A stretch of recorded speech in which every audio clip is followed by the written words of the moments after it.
There we go. Welcome again to another edition of the Johnny Torch Live broadcast.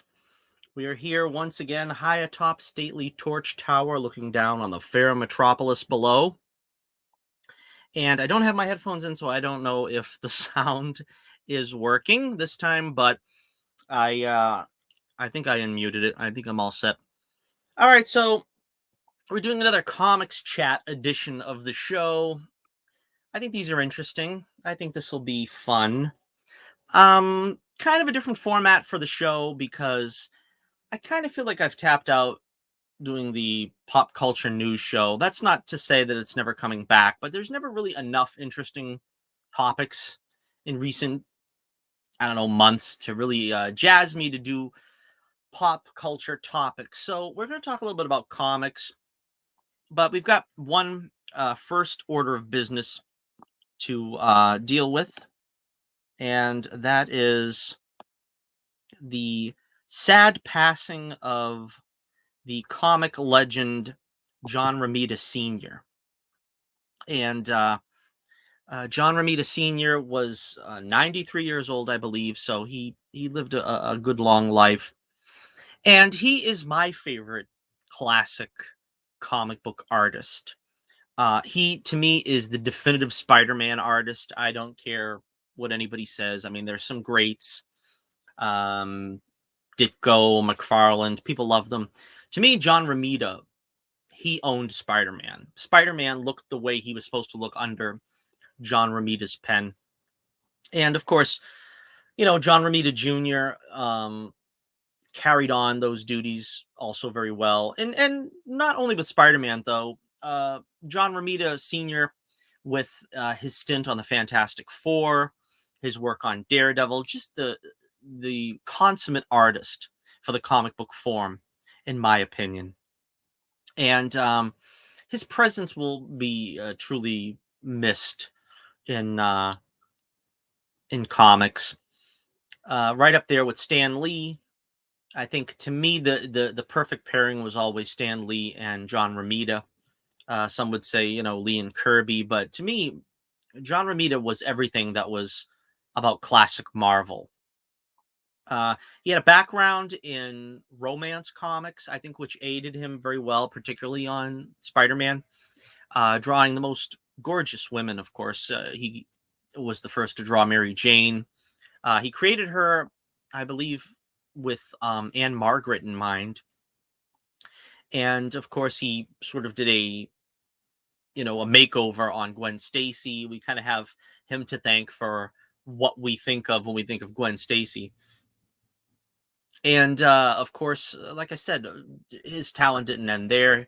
He was on several books, co-creating many of the famous villains in the Spider-Man legacy. Uh, just the consummate professional. Loved hearing him talk.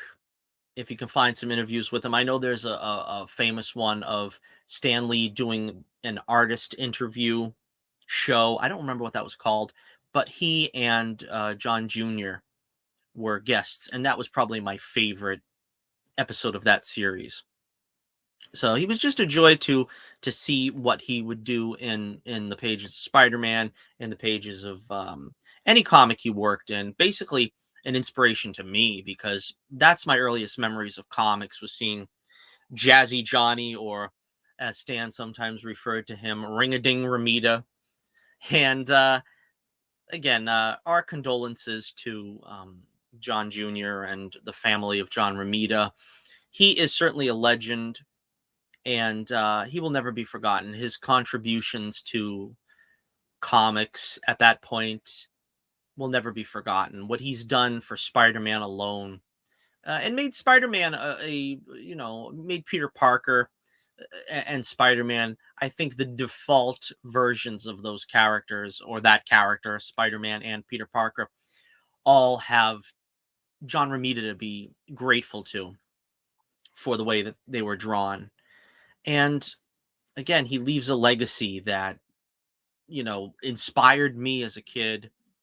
That's why I'm a cartoonist today, seeing the kind of Marvel style of that early period, of that late 60s, early 70s period when Marvel could do no wrong. It's really sad to see how far they've fallen, but in the mid 70s, late 70s, when I think Marvel hit their zenith, they were just on top of the world. And a lot of it had to do with John Romita and other artists of his ilk.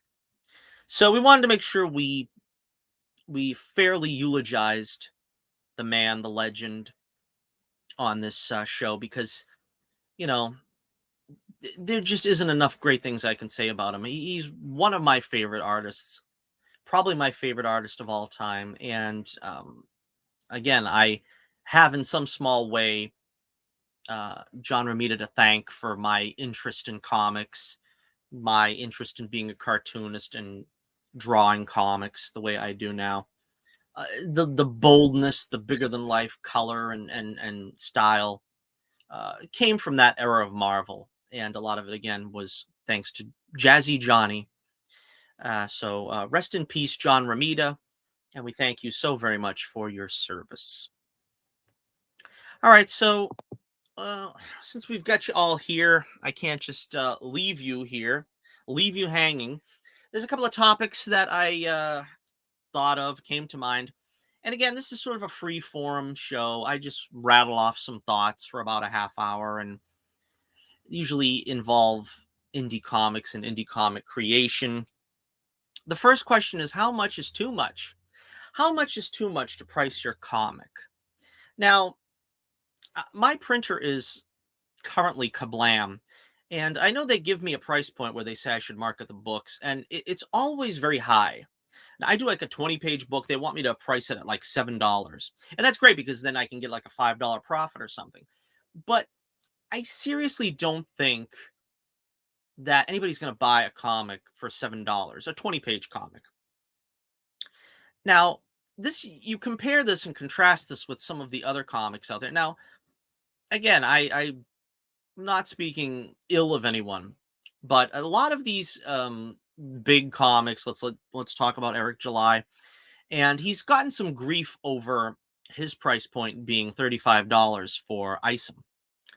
And I agree that I think that is way too high. Now, again, this is not to start some kind of beef. When I start talking about these subjects and I give examples like this, it's never meant to be starting a beef. My point is, Eric July can price his book whatever he thinks it'll sell for. And at this point, as of today, I think Isom 2 has already made $1 million. So he's clearly doing something right. People will buy Isom for $35, and that's fine. But the rest of us, some of us can't afford that. You know what I mean? Some of us are not willing to throw $35 on a book, sight unseen, unproven writer, unproven, art house or whatever. It's a little bit difficult for me in this case. Now you contrast that with Peter Simeti's newest creation just came out. I got the first issue of King Cryptid. Now that was priced at like $3, and it's in fairness, it is significantly shorter a story than Isom because his story is, I think, like, I forget what it is. It's near 100 pages. I think the first one, something like that. But that's kind of the way you have to go. If you have an unproven commodity, no matter what kind of names are attached, I mean, these are some decent names. I mean, everybody knows Eric July. Everybody knows Peter Simeti in the indie comics realm.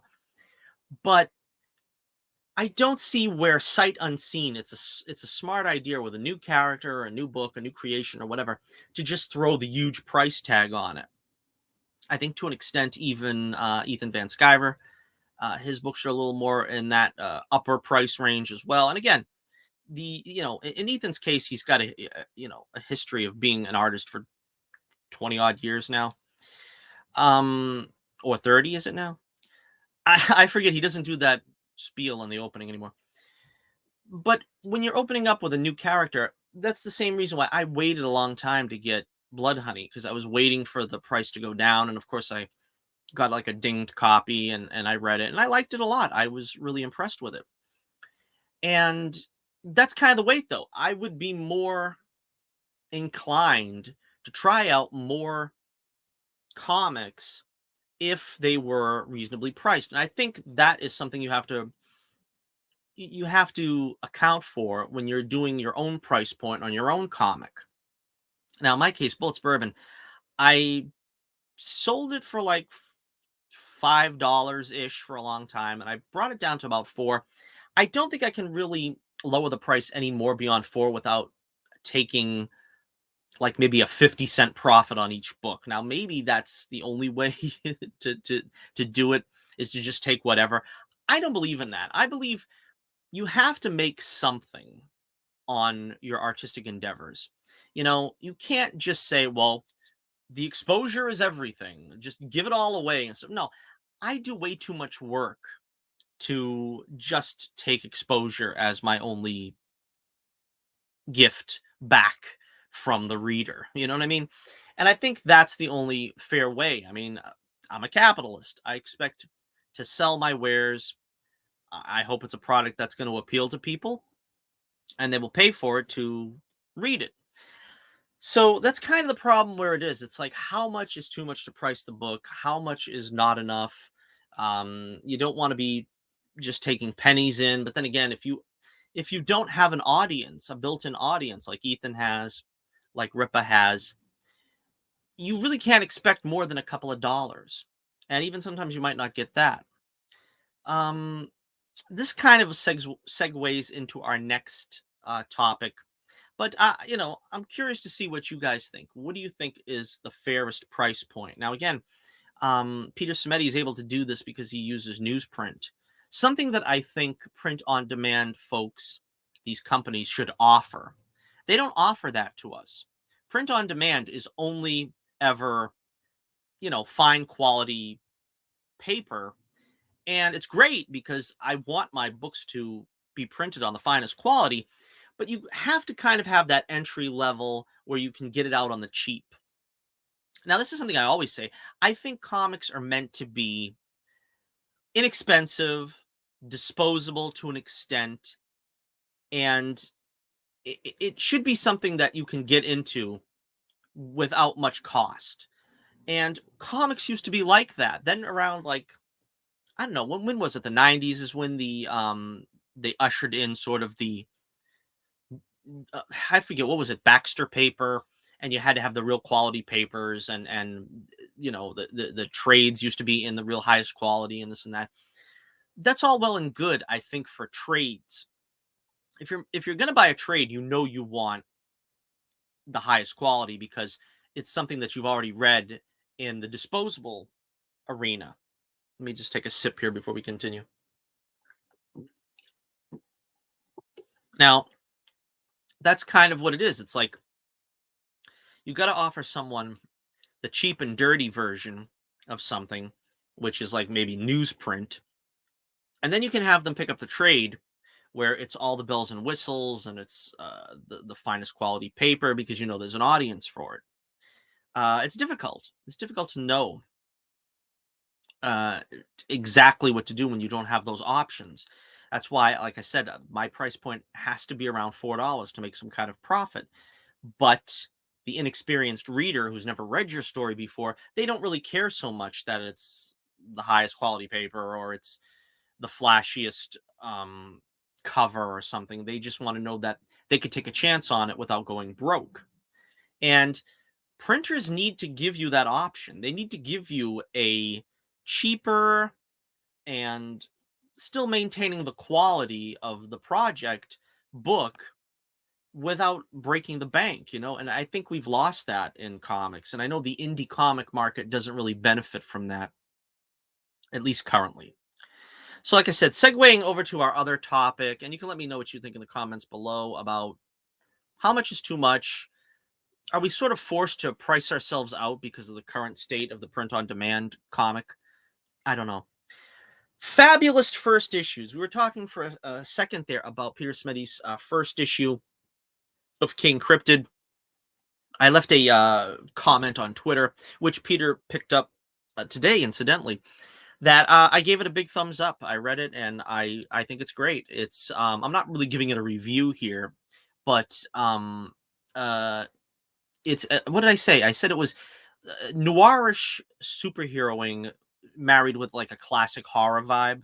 I just thought it was great, and I think that this is what we're really going to talk about. I think the way he approached it was really good. Now, I hear a lot of criticism also talking about what's going on now with the current scene. A lot of people are complaining about, well, some people, let's put it that way, are complaining about Eric July and whether he has laid out a good first issue for Isom. And I haven't read Isom, so I'm not going to talk about that. But looking at what Peter Smittie's done in King Cryptid, I see where I think a lot of creators are good at this and are trying to do this. I don't know to what extent, if you know what the opinions are on Eric July's book, but the idea is when you're doing a first issue, you want to lay down the ground rules of the universe. You want to explain the character, the settings, what's going on, what the drive is for the characters, and you want that to be clear, the mission statement, as it were, of what the character is going to be and what the universe is around them. And I think in King Cryptid's case, it was very well done. You don't want to necessarily give out the entire story. You don't want it to be very giving away all the secrets. In other words. Now, in my case, in the Adventures of Bullets, Bourbon, Private Eye, we'll talk about this. That was my intention doing the first issue, which is basically, I think what you should do is the first issue should always be a self-contained story. It should be sort of the default story. I always say this. It's sort of the taster, the universe is going to be like, what the average adventure is going to be like. So the first issue of Bullets Bourbon is sort of the average adventure that the hero is going through. We see the introduction of Carrot Top, who's his main nemesis. We get an idea of what their relationship is going to be going forward, and we see kind of what each story is kind of going to be like. The relationships between the characters, the world that they live in, and we try to distill this down into like 20 odd pages. That's the best way to do it. Now, of course, another thing that's important is to leave some of the mystery for subsequent issues. Now, that's always the toughest spot because you have to wonder, you don't want to leave all the breadcrumbs out, because then people will just see it as a fairly generic story. You have to put the breadcrumbs in to sort of build to something else without being sort of pedantic in the way of just explaining everything and putting a giant like a in the Looney Tunes, whatever, a big signpost with a flashing arrow saying we're going this way. You know what I mean? You have to kind of be clever enough to explain enough that the audience knows where you're going with this, but not really tip your hand on where everything is going in the future, because you want to have the sense of mystery. You want to have the sense of, well, I don't know, where is this going? We see kind of what's going on, but is this going to build to something bigger? And that's why I always say the first issue is the toughest, because you have to have that self-contained story. You have to really explain it, but you have to also be entertaining, and you have to also sort of set up the breadcrumbs for later on down the road. The first issue for me of Bullets Bourbon is basically, we're starting at the bottom of the hill. And the second issue, we're pulling the sled up the hill. Third issue, we're at the top of the hill looking down. Everything from there on in should be all the breadcrumbs leading to going down the slide and hitting Mach 2 and just enjoying the ride all the way down the hill. Or I've used another illustration, which is sort of the first issue is the bottom of the snowman. You make the big round snowball first, then you build on it with the second snowball, and then the top is the head, of course, and there you've completed the snowman. You don't want to start with the head. You don't want to start and then build towards the foundation. You need to start with the foundation first, and then when you get to the crown, when you get to the top of the snowman with the, the top hat on his head, that's where you can then branch out into all the other stuff that you've led up to that point. Now, um, I think I was successful with that with Bullets Bourbon. I wonder really sometimes I often go back and think, would it be better if people actually got introduced to Bullets Bourbon somewhere in the succeeding issues? Then they could go back and say, okay, I get where this was coming from. Because it's kind of that way. It's built in that you have to be sort of simplistic at the beginning. Um, like Blood Honey, for instance. I think a lot of people complained about that book because it feels like the story ends just as it's getting interesting. To me, I'm a sucker for an origin, so I was really into all that stuff with Chelsin and the creation basically of Cyberfrog and all that. But I think we get to the point where, all right, he's gone into the future now. He's wakened up in the future, and that's where the story ends. A lot of people, that's what it is. You have to sort of, have a grace period of understanding that the foundation has to be laid first. You can't just kind of judge a series on its first episode. It's kind of like watching a TV show. And a lot of people will say, well, you got to give a TV show like, I don't know, 3 to 6 episodes, something like that, before you can really get a handle on it and see if it's for you or not, because you have to give them a chance to sort of build to where they're going before you can see where they're going. I know this is the case in, like, for instance, Arrow. I remember watching Arrow, and I remember the first few episodes being kind of, underwhelming. And I think about halfway through the 6th episode, it started getting interesting and it started building on me. And that's kind of what you're doing it right if the audience feels that way, if the reader is feeling that way, like, okay, this is going somewhere. And even if it's a individual story, self-contained story, self-contained issues, you can still have them be building towards something. Like, for instance, I've said a lot of times, like, I've laid the breadcrumbs sort of for the character of Veronica from the first issue. Now, she doesn't show up until the 7th issue, but we've talked about her leading up to her first appearance for like probably 3/4 of the issues. And I think the same thing with Carrot Top's father, Parsnip Top. He's mentioned several times, so that when we introduce that character, you already got some kind of idea or notion of the character, and you are curious to when that character is going to be revealed. It might not even be revealed, but we've already laid the groundwork saying this character exists. And if this character should appear, what do you think it's going to be like? He or she is going to be like. It's important to like build those kind of foundations for the characters, and it gives the reader something to build toward. If you mention something enough times, they're going to expect it at some point. I think that's kind of what we were leading up to with Veronica, and even with Parsnip Top to a lesser extent, that eventually we're going to see them. So again, if you're going to craft a fabulous first issue, the best thing to do is to make sure you have a foundation first. Make sure you know your characters, know the relationships with them. Now again, I did it in such a way when I wrote these stories that I did them like 10 to 15 years before I even started thinking about doing them self-publishing. So I know, and I'm not telling people you have to wait a full 10 years or 15 years to get your stuff off the ground, but you should take the time to make sure that you're invested into the writing of these characters, the creation of these characters. Make sure that you know where you're going with them. To an extent, of course, like there can always be improvements made and changes made, literally as you're going on. But to have some kind of idea where it's going is always the best way to do it. Always a good idea to have a master plan, to know your characters well, to know how they would react in situations, to know how they would react with other characters that you might not have even had them interact with before or intended to interact with originally. So again, that's my advice there on the fabulous first issues. Hopefully that'll help you out.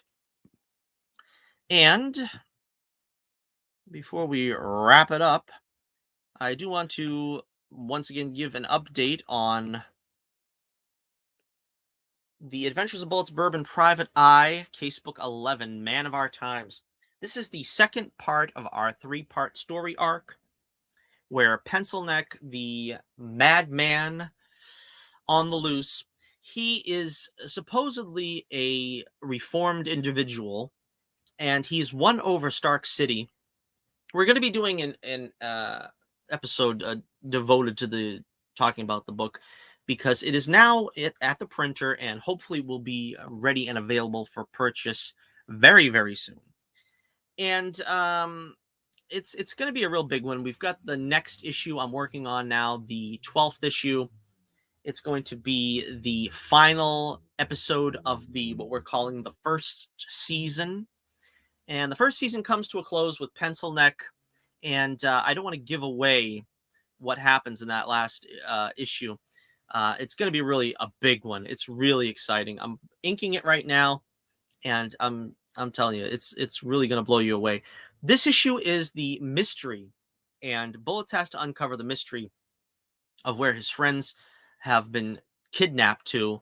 And of course, he cannot prove yet that Pencilneck is responsible, because he is showing himself to be a humanitarian and a hero.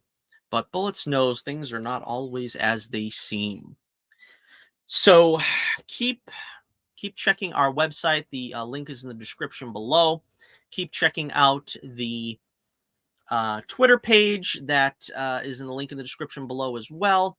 We're going to be doing another episode dealing with this issue in its entirety. And let me know what you think about the topics we talked about today. Let me know what you think about other topics I can engage in about comics in the future. There's a couple other things I'm thinking of doing a show about, and it might be about the creation of comics. It might be about the current state of indie comics. But whatever it is, let me know your thoughts on it, and we'll see if we can discuss it. Alrighty, so until next we meet, this is Johnny Torch, once again coming to you live from Stately Torch Tower, reminding you, keep the flame burning brightly, and I'll be with you again real soon.